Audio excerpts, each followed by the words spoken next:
Welcome to BZN Telugu updates. Kadapa Buggavanka పేరు వినగానే 2001లో నగరాన్ని ముంచెత్తిన వరదలే గుర్తుకొస్తాయి.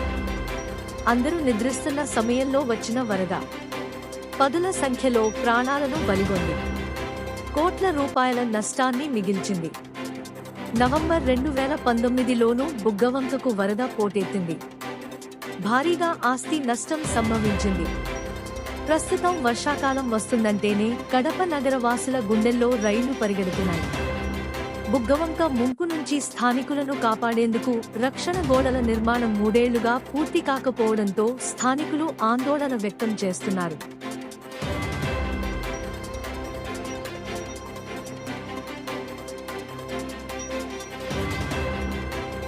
వీళ్ళు సాధించింది ఏమరా అంటే అసంతృప్తి ఉన్న పనులు ఏ చేయలేదు, అసంతృప్తి ఉన్న రోడ్లు చేయలేదు, బండ్లమిట్ట వరకు ఎలాంటి గోడ నిర్మించలేదు. నీళ్లు వచ్చేసాయని కాబట్టి మేము ఇక్కడ ఉన్న దారులు మూసేసామంటున్న పాలకులు ఇప్పుడు ఏం చేస్తారు? ప్రజలు ఎలా దారులు చూపిస్తారు? ఈ పక్క దారి లేదు, ఆ పక్క దారి లేదు, ప్రజలు ఏ పక్క పోవాలా, ఏం చేయాలా? ఆ పక్కనే రవి థియేటర్ దగ్గర బుగ్గవంకను ఆక్యుపై చేసుకుని మొత్తం వర్క్బట్ భూములన్నీ కూడా శ్మశాన వాటిక స్థలాలను ఆక్యుపై చేసుకున్నటువంటి రవిరెడ్డిని మాత్రం ఇవాళ ఏమీ చేసినటువంటి దాఖలు లేవు. ప్రజలకు సంబంధించిన ఆస్తులు మాత్రమే ధ్వంసం చేస్తూ ప్రజలను ఖాళీ చేస్తూ అధికార పార్టీకి చెందినటువంటి నాయకుల ఆస్తుల్ని కాపాడేటువంటి పని ఇవాళ ఐఏఎస్ కు వచ్చినటువంటి కమిషనర్ గారు చేశారనేటువంటిది మేము విమర్శ తెలుసుకున్నాం.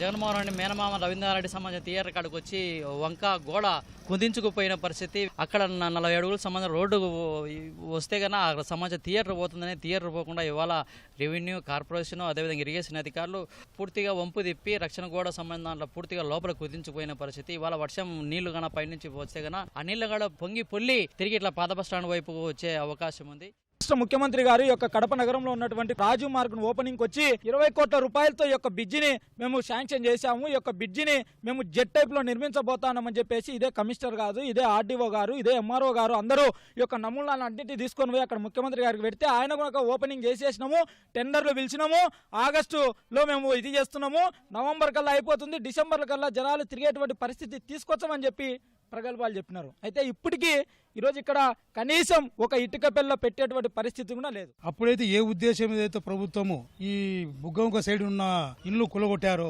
వాళ్ళకి అన్యాయం చేయడమే కాకుండా కనీసం ఆ బ్రిడ్జి నిర్మాణం కూడా అదేదో చైనా వాళ్ళ బ్రిడ్జి మాదిరిగా వీళ్ళు ఉద్దేశం చూసుకొని బ్రిడ్జి నిర్మాణం ఇంతవరకు చేయకపోవడం, అంజద్ బాషా పలుసార్లు ఓపెనింగ్ చేసి